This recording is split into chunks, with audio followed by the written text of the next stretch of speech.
आम्ही आता आलो आहे वाघागड, निसर्गरम्य ठिकाण.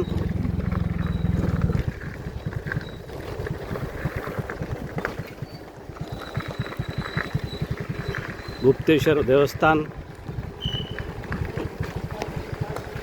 पार्किंगची व्यवस्था केलेली आहे इथे. आम्ही पोहोचलो आहोत गुप्तेश्वर देवस्थान. निसर्गरम्य वातावरणामध्ये आमच्यासोबत आहे जितेंद्र चौबे, सोहन सरवरे, रवी चव्हाण, विलास नसले, सुनील वानखळे. इथे हनुमानजीचं मंदिर.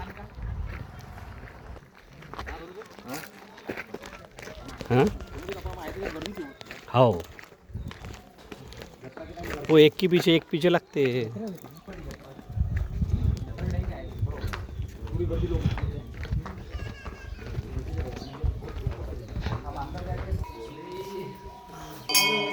गुप्तेश्वर देवस्थान.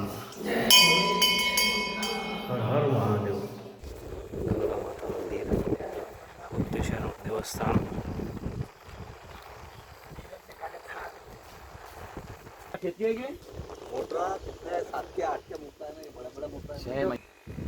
आम्ही आलो आहे गुप्तेश्वर देवस्थान.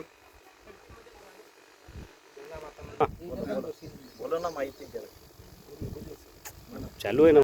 गुप्तेश्वर संस्थान वाघागड अतिशय रमणीय असं ठिकाण आहे. यावर्षी थोडा पाऊस कमी झाल्यामुळे धरणाला पाणी कमी आहे. अतिशय दूरपर्यंत जिकडे पाहाल तिकडे डोंगर, हिरवळ, पाणी. तिकडे काय रमणीय ते पाहते. तिकडे गुरं चरत आहेत, ते गुराखी आहेत, पाण्याचा आनंद घेत आहेत. वरून सूर्यदेव दर्शन देत आहेत. गंगामैया इकडे बसून हास्य करत आहेत. अतिशय रमणीय असं हे ठिकाण वाघागड. इकडे डोंगरावर अतिशय भव्य दिव्य असं सुंदर मंदिर. खरोखर आपल्या मूर्त्यापूर मतदारसंघात आणि या बार्शी टाकळी तालुक्यात एक वैभव आहे.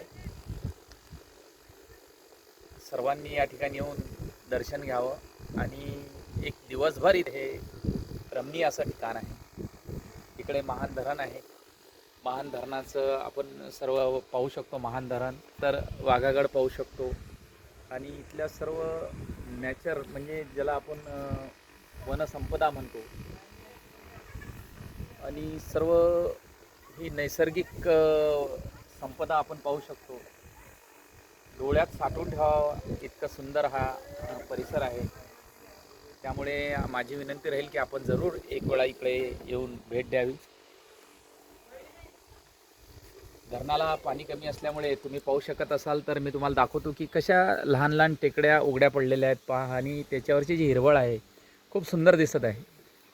असं वाटते की समुद्रातली ही लहान लहान बेट आहेत, टापू आहेत, ही बेटं आहेत आणि त्या ठिकाणी जाऊन आपण मस्त आनंद घ्यावा असं मनात एक इच्छा उत्पन्न होते. एवढं सुंदर ठिकाण आहे. पाहसाल तर ते तिकडे महान धरणाचे दरवाजे आहेत, जिथून आपल्या पुढे पाणी जाते या काटेपूर्णा नदीचं. आणि आता ते दिसतं आहे. इथून थोडं लांब आहेत पण दिसत आहेत. आणि हा खूप मोठा परिसर हा. जिकडे नजर जाईल तिकडे धरणाचं पाणी या ठिकाणी साठवण क्षमता जास्तीत जास्त कशी राहील याचा अंदाज घेऊन हे धरण बनविण्यात आलेलं आहे. आणि पूर्ण अकोला जिल्हा, मूर्त्यापूर तालुका. पार्वती माताचं मंदिर. पार्वतीपदे भक्तिसागर तीर्थक्षेत्र वाघागड. येथे पाणी पिण्याची पाण्याची.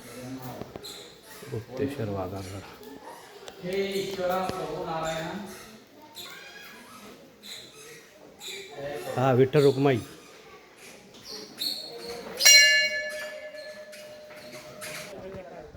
भक्तिसागर वाघागड. आम्ही हे मुख्य मंदिराकडे निघालेलो आहोत. या सर्व पायऱ्या चढून वरती आल्यानंतर ठिकाण आपल्या नजरेत येतं. आणि एक हा गड आहे छोटासा.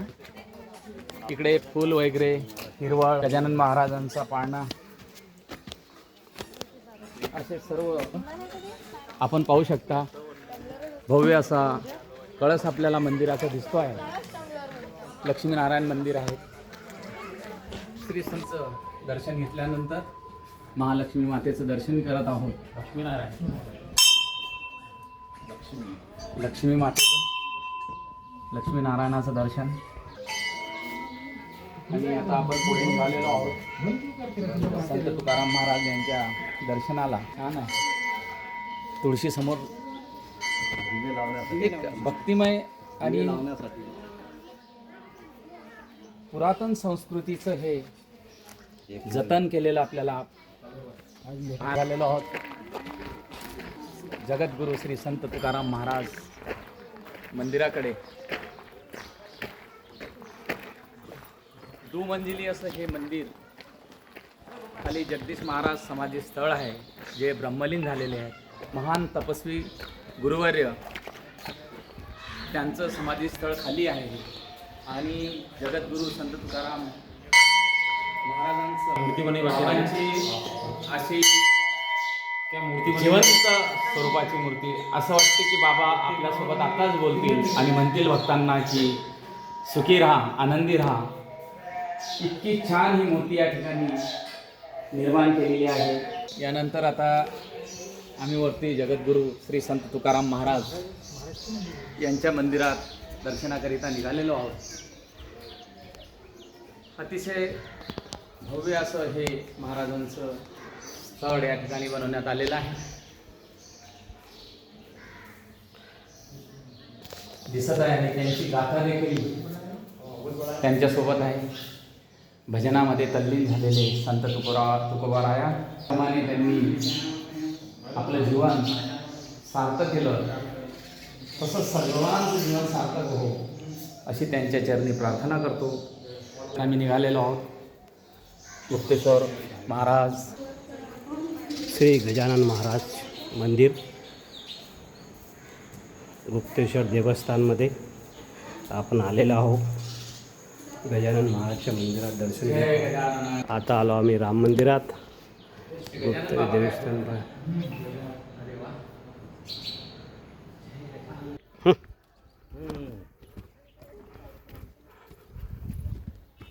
आता वाघागड इकडे आम्ही वरती टेकडीवर इकडे बगीचा आहे.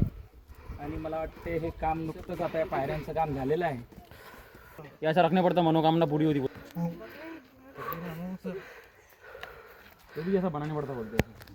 पूरा झाड़ भी अच्छा आ रहा है. वाघागड मला निकालने का नहीं वैसे चढ़ने का. हां